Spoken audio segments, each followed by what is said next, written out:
Bonjour Stanislas Petrowski. Bonjour Bob Garcia. Vous nous avez emballé avec votre premier opus de Requiem, un curé un petit peu hors norme. Déjà avant de parler du deuxième, et qui va bientôt sortir, comment il est né ce personnage et qui c'est exactement? Qu'est-ce que c'est Requiem?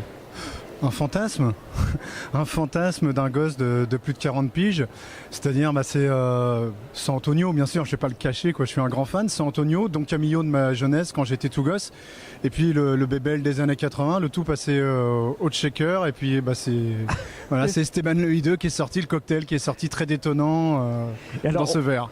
Alors c'est un curé qui est effectivement un petit peu... Il est exorciste en plus de ça. Il est exorciste, il est agent secret à la Sapinière, le service secret du Vatican, qui eux ont été dissous en 1931 si mes souvenirs sont bons, mais moi je suis parti du principe qu'ils existaient toujours. D'accord, voilà. Alors bon, évidemment c'est un personnage un petit peu atypique. On pourrait s'attendre à une littérature complètement anti-ecclésiastique, anti-religieuse, etc. C'est pas du tout le cas en fait. Ce Esteban le Hideux, il est tout à fait respectueux de l'église, de ses paroissiens, de ses messes. Tout à fait, moi je respecte toutes les croyances quelles qu'elles soient et je voulais surtout pas que le bouquin soit blasphématoire. Voilà. J'ai choisi un curé parce que je connais pas vraiment, à part Don Camillo que j'ai cité tout à l'heure, je connais aucun héros littéraire de télé ou autre qui soit un curton, Donc je trouvais ça sympa l'idée d'avoir un curé qui a quelques soucis avec le vœu de célibat, que nous on appelle vœu de chasteté, mais qui est le vœu de célibat pour les prêtres, et un petit peu avec la dive bouteille. Alors du coup ça a tellement plu ce Requiem, avec le premier donc qui s'appelait Je m'appelle Requiem et on se doute bien, je t'emmerde voilà.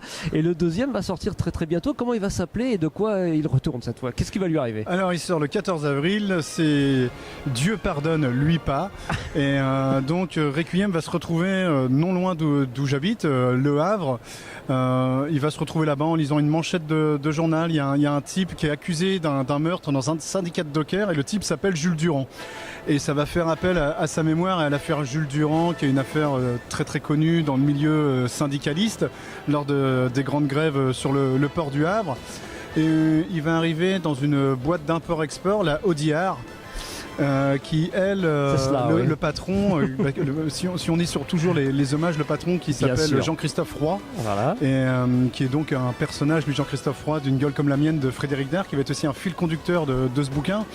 C'est du trafic d'objets militaria de la Seconde Guerre mondiale, d'objets nazis, et on va même aller plus loin puisqu'on va retrouver des pièces comme le Saint-Georges terrassant le dragon, qui étaient donc des pièces, des tatouages de peau humaine tannée. Donc ça va être une enquête dans ce milieu-là, avec une journaliste. Donc j'ai utilisé des gens qui existent, enfin des gens qui existent vraiment, des groupes qui existent vraiment, les journaux. J'ai utilisé un pote journaliste, Ghislain Anetta.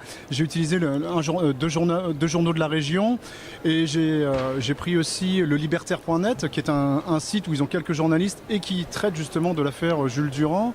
Et eux, ils ont une journaliste qui sait pas se fringuer, qui a plus chaud au cul qu'autre chose et qui finit plus souvent à poil qu'il le faut à cause de Requiem, qui mène l'enquête au fur et à mesure.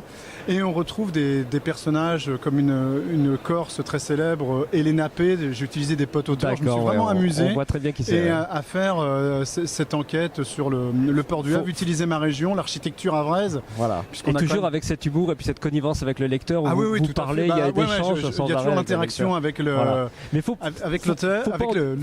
le lapsus, avec le lecteur, et les notes de bas de page. Faut pas en dire plus parce qu'il faut garder un petit peu justement l'envie de découvrir ce bouquin qui va sortir, donc vous l'avez dit, le 14 avril aux éditions La Joanie. Toujours aux éditions La Joanie. Là pour l'instant on est au Salon du Livre de Paris et puis ça démarre là, ça vient juste d'ouvrir, donc je vais vous laisser à votre lectorat. Merci beaucoup Sébastien. Merci Bob Garcia.